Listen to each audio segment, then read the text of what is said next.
Assalamualaikum warahmatullahi wabarakatuh dan selamat pagi menjelang siang untuk pemirsa Tanjung Pinang TV di mana saja berada. Hari ini Kamis 3 Februari 2022 berjumpa kembali bersama saya Yuliana Zainuddin untuk program Coffee Morning bersama RDK. Senang sekali hingga pukul 11 waktu Indonesia Barat kami akan menemani Anda dengan program Coffee Morning dan kita akan berbincang mengenai kesiapan KPU dalam menyukseskan pemilu 2024. Acara ini selain dapat Anda saksikan di channel Tanjung Pinang TV juga dapat Anda saksikan melalui live Facebook kami yaitu @tvtpi Tanjung Pinang, dan bagi Anda yang ingin bergabung melalui live interaktif kami dapat menghubungi nomor WA kami di nomor 0831 61593800. Kami ulangi 0831 61593800. Nah pemirsa, pemerintah, DPR, KPU dan juga Bawaslu beberapa waktu lalu telah sepakat menetapkan hari pemungutan suara untuk pemilu 2024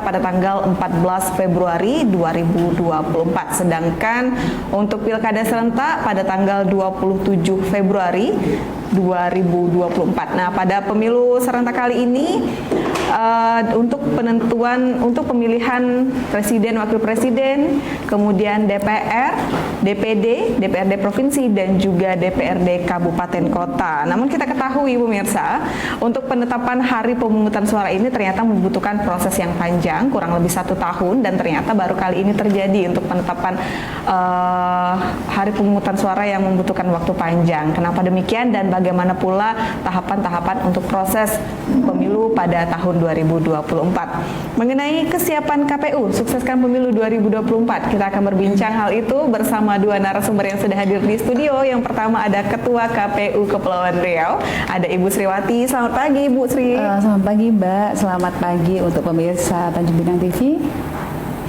Ya, selain itu ada juga akademisi kita, Bung Robi Patria. Selamat pagi Pak Robi.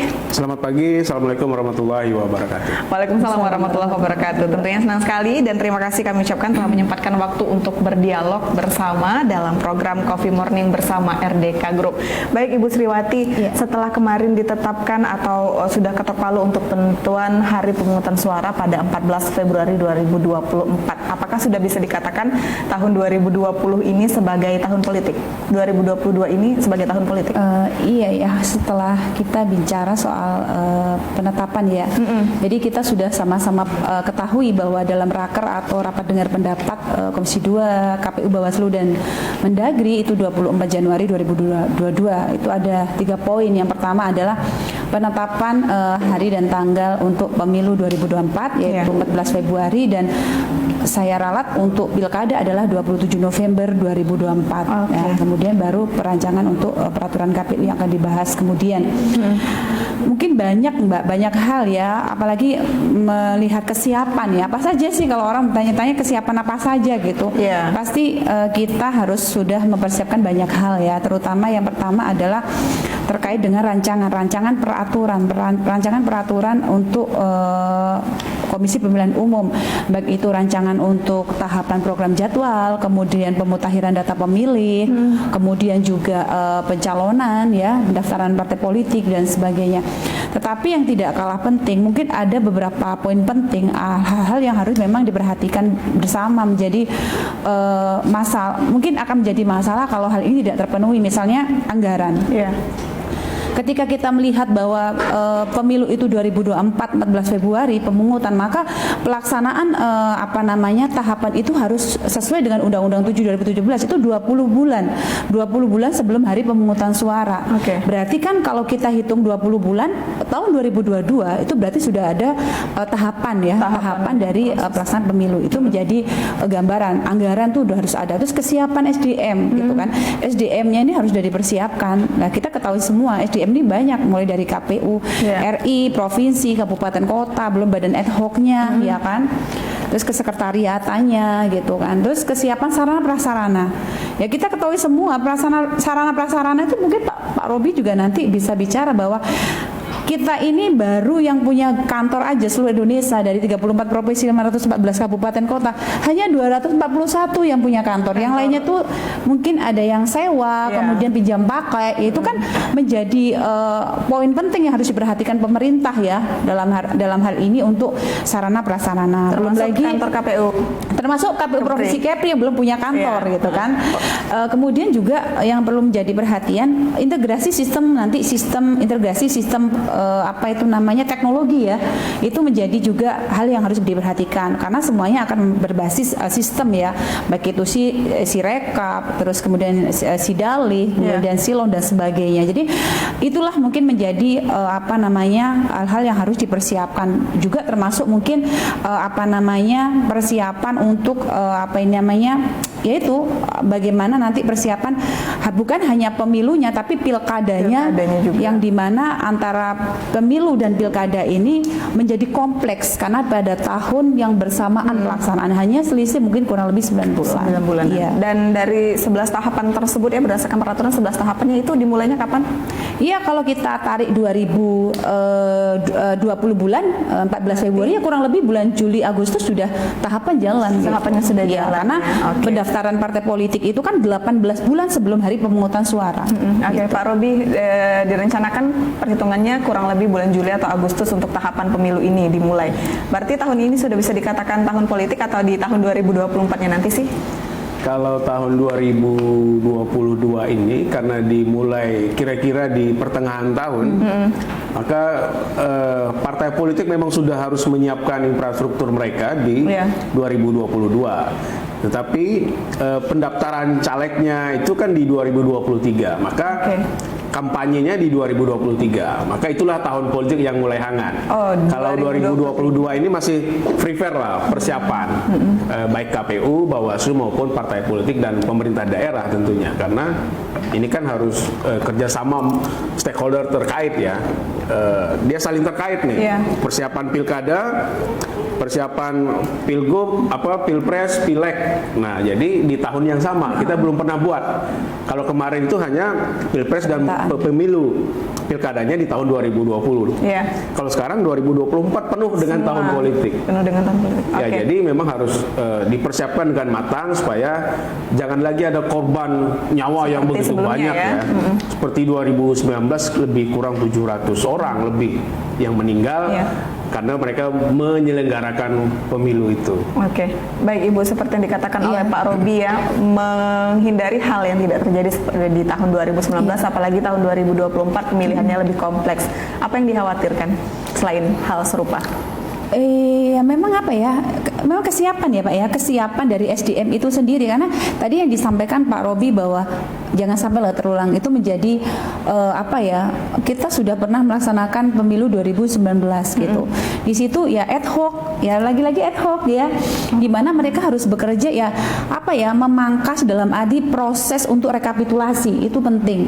Jadi dengan adanya mungkin sistem yang terbaru yang mungkin akan diterapkan sama KPU ini sehingga itu memangkas proses untuk perhitungan yang mungkin sekian puluh jam sehingga menjadi lebih ringkas. Jadi simulasi untuk pelaksanaan pemilu itu penting. Saya rasa menjadi sesuatu untuk persiapan lah, simulasi persiapan untuk pelaksanaan tahapan baik itu pemilu maupun pilkada. Oke, berarti nanti akan ada simulasi untuk Iya, itu kan menjadi penting Mbak karena gimana kita mau melaksanakan kalau kita nggak tahu simulasi dari pelaksanaan itu sendiri. Oke, nah kenapa sih Bu KPU Pusat menentukan tanggal 14 Februari itu?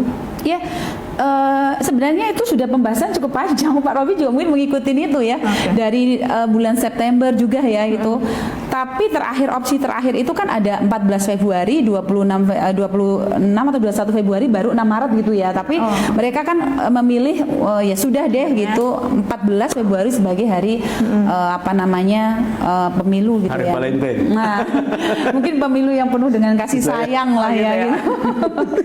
Oke, baik. Nah, selain itu kan KPU juga bukankah berdasarkan aturan KPU itu mempunyai hak penuh untuk menentukan hari pemilihan suara?